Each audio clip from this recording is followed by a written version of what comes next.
और मौला अमीरुल मोमिनीन अली इब्न अबी तालिब अलैहिस्सलातु वस्सलाम।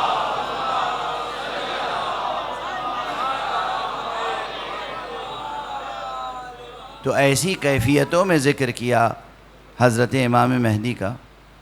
जब बज़ाहिर बयान का मौका था, मजलिस सजी हुई थी, असहाब जमा थे, बहुत सी बातें ज़िक्र कर रहे थे, उसमें महदी अलैहिस्सलाम की आमद का ज़िक्र भी कर दिया। लेकिन दो ऐसे मौक़े हैं जहाँ इमाम महदी का ज़िक्र हुआ है कि जिसे हैरत होती है कि इस मुख्तसर वक्त में, इस मुसीबत के वक्त में, इस अलमनाक कैफियत में इमाम का ज़िक्र, इमाम की ज़बान पर। रोज़ आशूरा इमाम हुसैन ने महदी का ज़िक्र किया है।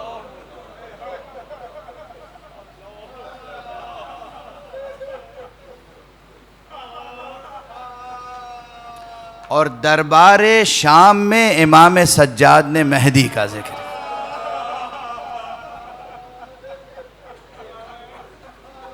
आपकी आवाज़ें बुलंद हैं और वक्त भी तमाम हो चुका। अब कुछ और ज़्यादा देर तक ज़हमत नहीं दूंगा आपको। आशूरा गुज़र चुका। अहले बैत, कौन अहले बैत? अहले बैत मुस्तफ़ा असीर हैं, असीर। ज़ैनब असीर, उम्मे कुलसूम असीर, रबाब असीर हैं, लैला असीर हैं, सकीना असीर हैं, रुक़ैया असीर हैं। और इस असीर कुनबे के सरबराह अली इब्नुल हुसैन ज़ैनुल आबिदीन, ज़ैनुल आबिदीन, सैयदुस साजिदीन, इमामुल आरिफीन, ताजुल मसाकीन, इमामुल मसाकीन। किस कैफियत में हैं? हाथों में हथकड़ियाँ हैं।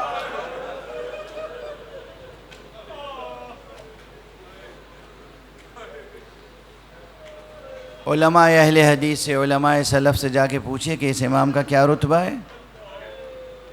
उन्होंने अपनी किताबों में तज़किरा किया है खुद। और फिर उनसे पूछिए कि उनके साथ क्या गुज़री।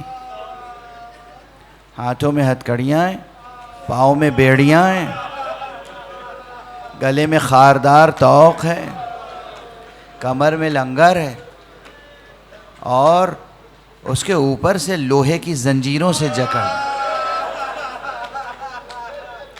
अजरुकुम अला। और इस कैफियत से कूफे से शाम तक लाया गया है और शाम के बाज़ार से गुजारा गया है। और शाम के बाज़ार से गुजारा जाना ही कितनी बड़ी मुसीबत थी। किस तरह से बाज़ार सजाया गया था। और शरीकतुल हुसैन, ज़ैनब कुबरा, अक़ीले आले मोहम्मद, आबिदे आले अली, वो अल्लाह की इबादत गुजार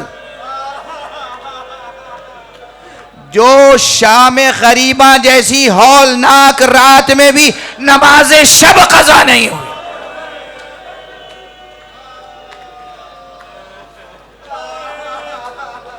इस बीबी का और पूरे कुनबे का भरे बाजार से गुजारा जाना क़यामत थी, क़यामत। ये इनका सब्र था जिसने इस आसमान को ज़मीन पर गिरने से रोका है। ये इनका सब्र था जिसने ज़मीन को टुकड़े टुकड़े होने से रोका है। वरना क़यामत तो उसी रोज़ आ जाती। बीबी बाज़ारों से गुजारी जा रही है। ये सब सदमे सहे। ये मामूली सदमा था। मैं अपनी तरफ से कोई न मंजर निगारी करूँगा न मुबालगा आराई, बस ये याद दिला दूँगा जब भी जनाब सैयद सज्जाद से पूछा जाता था आपके ऊपर सबसे ज्यादा मुसीबत कहां पड़ी, करबला में बाप शहीद हुए हैं, करबला में 18 जवानाने बनी हाशिम शहीद हुए, करबला में हुसैन का लाशा पामाल हुआ, मगर सैयद सज्जाद से जब पूछा जाता था सबसे ज्यादा मुसीबत कहां पड़ी, फरमाते थे अश्शाम अश्शाम अश्शाम।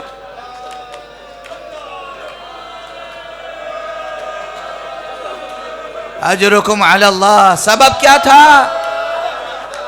बस अब जो कुछ कहना चाहता था रह गया। सबब क्या था? बस वो भी इमाम के एक मुकालमे से मदीने पहुंच गए जब आका, और पूरी ज़िंदगी गिरिया फरमाते रहे। आका ने बहुत सी खिदमतें की, बहुत से कारनामे अंजाम दिए। आज जितना इस्लाम जिस जिसके पास है वो सैयद सज्जाद की अता है, लेकिन साथ में बच्चों की तरबियत भी कर रहे हैं, यतीमों की सरपरस्ती कर रहे हैं, बेवाओं की दादरसी कर रहे हैं, स्टूडेंट्स को पढ़ा रहे हैं, मस्जिद नबवी में दर्स दे रहे हैं, वो सब अपनी जगह, लेकिन साथ साथ गिरिया भी फरमा रहे हैं। जब खाना सामने आता है गिरिया करने लगते, जब पानी सामने आता है गिरिया करने लगते, पीने के लिए पानी आता है तब भी गिरिया करते, वजू करने के लिए पानी आता है तब भी गिरिया करते। राहों से गुजरते हैं और किसी कस्साब की दुकान नजर आती है जिसपे गोश्तफन के कटे हुए सर नजर आते हैं, अरे सीना और कमर थाम के बैठ जाते हैं। पूछते हैं तुमने इस जानवर को ज़बह करने से पहले पानी पिलाया था?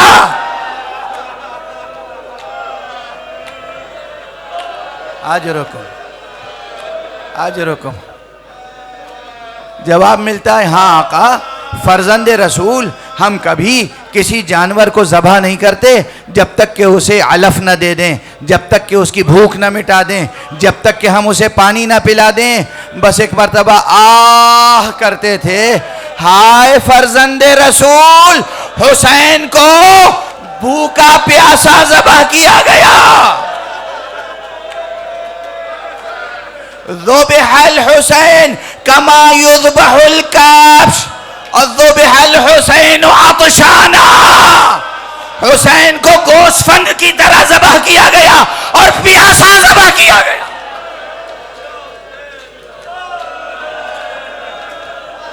बस आखिरी फ़िक्रा ये कैफियत थी। चाहने वाले आए, एक कभी गुलाम आगे बढ़ा, एक चाहने वाला आया और उसने कहा आका आप बहुत गिरिया करते हैं, अल्लाह की राह में शहीद होना तो आपके खानदान की सीरत है। कहा हाँ हाँ तुमने सही कहा, अल्लाह की राह में जान देना हमारे लिए सखावत है, अल्लाह की राह में शहीद होना हमारे लिए फजीलत है, हमारे खानदान की रिवायत है। मगर अरे नबी ज़ादियों का बेरिदा होना,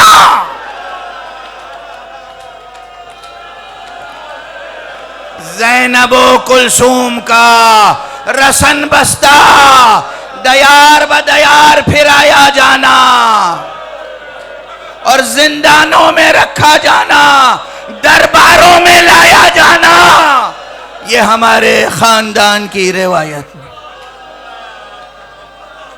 इन्ना लिल्लाह व इन्ना इलैहि राजिऊन, रिज़न बिक़ज़ाइही व तस्लीमन लिअम्रिही। मातम हुसैन।